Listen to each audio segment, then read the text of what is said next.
Obina had always been an average student, decent grades, a small circle of friends, and a predictable routine. He lived with his parents in a modest neighborhood in Lagos, never once imagining that his life would take a dramatic turn. That was until one late evening when he stumbled upon a YouTube video about an online business that claimed to make people rich overnight. Skeptical yet curious, he clicked on the link and spent hours researching. It was a cryptocurrency trading platform. And while Obina had no prior knowledge about digital currencies, the testimonies of young millionaires intrigued him. This could be my way out, he whispered to himself, his heart pounding with excitement. The next day he took a bold step. He gathered every naira he had saved, borrowed a small sum from his best friend Chuka, and invested it all. He waited anxiously, refreshing the screen every few minutes. By midnight, his balance had skyrocketed. From a mere 20,000 naira, he now had over 15 million. His hands trembled. This can't be real, he murmured, checking multiple times to ensure it wasn't a glitch. His phone rang. It was Amaka, his childhood friend and longtime crush. Obina, why are you still awake? She asked, her voice soft and familiar. I I think my life just changed, he said breathlessly. What do you mean? She asked, concern creeping into her tone. I just made millions, Amaka. Millions. Silence. Then a small laugh. Oh, Bina, if this is another one of your jokes, it's not. I'm serious. She hesitated. Be careful. Easy money isn't always good money. But Obina wasn't listening. His mind was already racing with possibilities. The news spread like wildfire. By the next morning, Obina's phone was flooded with calls and messages. Friends he hadn't spoken to in years suddenly wanted to check on him. Teachers who once ignored him now gave him extra attention. Even the principal, who barely knew his name, called him to the office for a friendly chat. At first, it felt good. He had never been the center of attention before. People wanted to take pictures with him, and his social media followers exploded overnight. Even the boys who used to mock his worn out school shoes now laughed at his jokes. Chuka, however, remained skeptical. Obina, are you sure about this whole thing? You made millions overnight, but have you asked yourself what's next? Obina grinned. What's next? More money, bro. More investments, bigger deals. I'm not stopping here. Chuka sighed.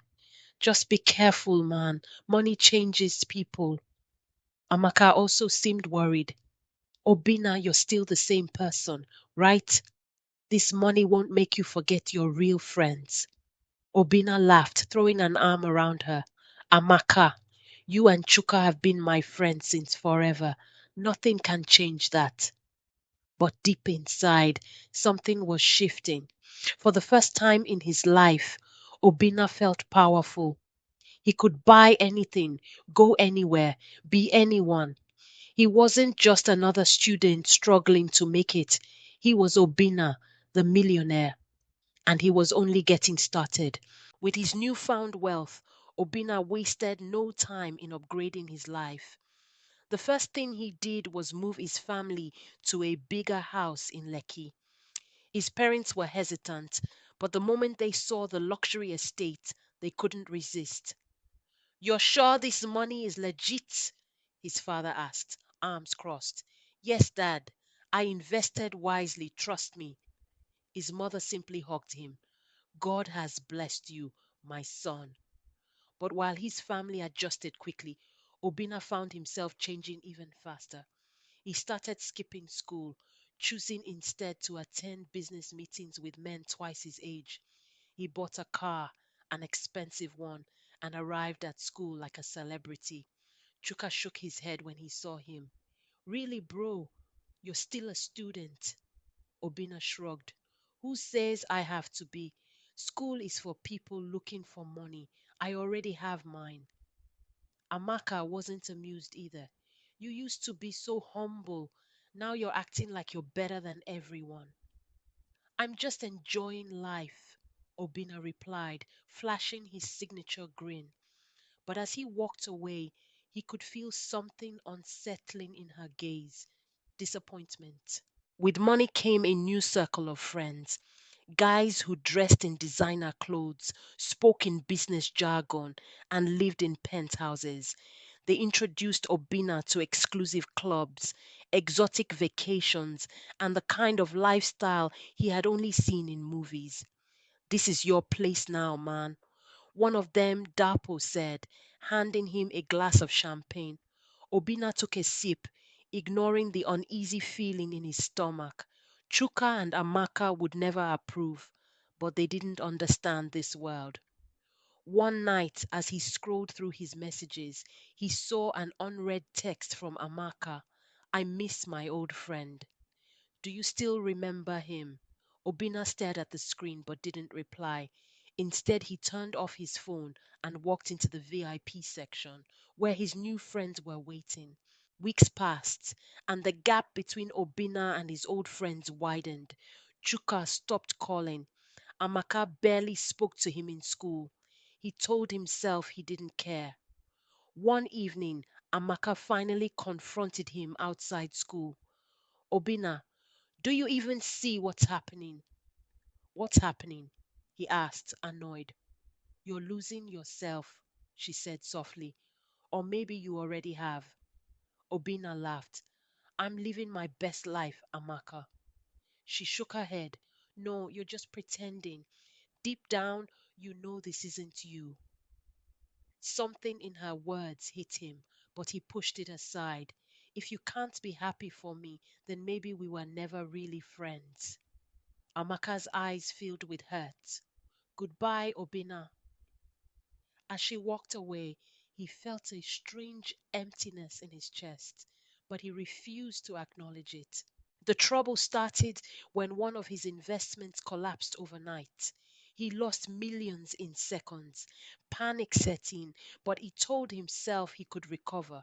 Then came the rumors, whispers that Obina's business was a scam, that he had been involved in illegal deals. News blogs picked up the story, and soon the headlines were everywhere. Obina tried to reach out to his new friends, but they had vanished. Dapo, the one who had welcomed him into the elite circle, blocked his number. His business partners refused to take his calls. For the first time in months, he felt truly alone. Things got worse when the police launched an investigation. Though he had done nothing illegal, his reputation was destroyed. People who once praised him now called him a fraud. His parents were devastated. "How could this happen?" his mother wept. Obina had no answers. He had been too blinded by wealth to see the dangers. Desperate, he reached out to Chuka. "Bro, I need your help." Chuka's response was cold. "You threw us away.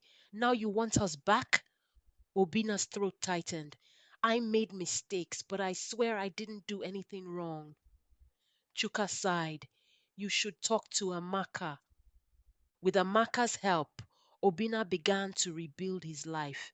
The scandal eventually died down, and though he was no longer a millionaire, he found peace in simpler things. He reconnected with Choka, apologized to his parents, and even went back to school. It wasn't easy, but for the first time in a long while, he felt like himself again. One afternoon, as he sat with Amaka under their favorite tree, he smiled. "You were always the smartest one." She laughed.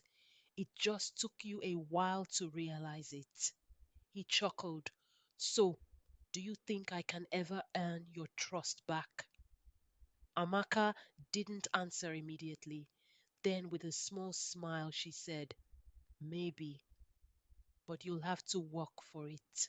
Months passed, and Obina embraced his new life.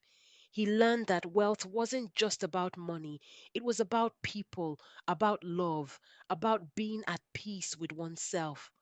One evening, as he walked home, he got a call from an unknown number, a business proposal. Obina smiled and declined. This time he knew what truly mattered.